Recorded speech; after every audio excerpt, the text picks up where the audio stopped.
down. There's a man in the woods. Okay. Respectable. Before the stories started, this school was still respectable. Bars? My students used to skip down the hill to the honeysuckle, pluck a couple, and collect their nectar till they picked their fill. Except one obnoxious kid, Sid, who just watched them eat the flowers while he seethed and scowled because he couldn't bear to share his sweet treats throughout our There's recess always hours. that guy.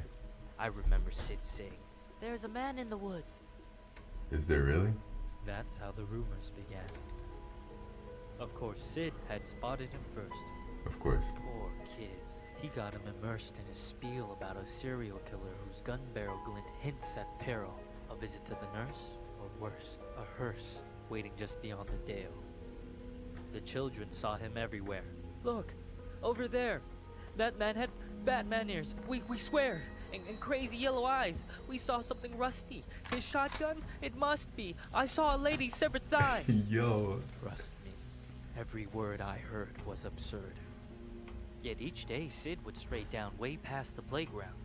Who else was brave enough to save us from the killer's next plot?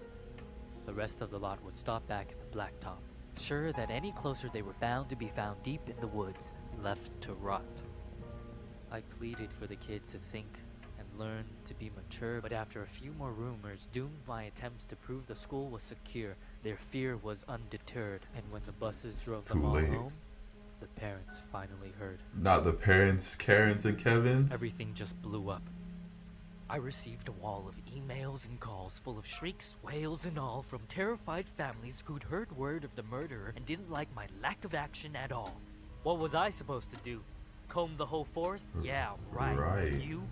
That means I didn't care? That's not fair. The stories that were you weren't true. Of course I would feel regret had there been a real threat and I ignored it, and some poor kid got kidnapped while the kids were napping. But you couldn't admit that your good little kid would formulate a fib, so you ignored what I said. Your little angels could never cook up such incredible creations. An overactive imagination maybe, but my kid could never lie. How dare I? Accuse a child of being What? dishonest? You're just monstrous.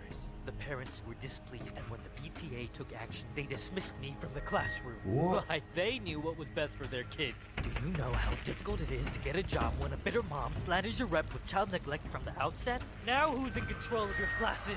Single file lines? Single file lines? Little vile swine, a killer by the pines? Really? Are you blind? Will you find your spines? Sid, a child decides to fill our minds with lies, and the next thing you see is people treating me like I'm committing crimes.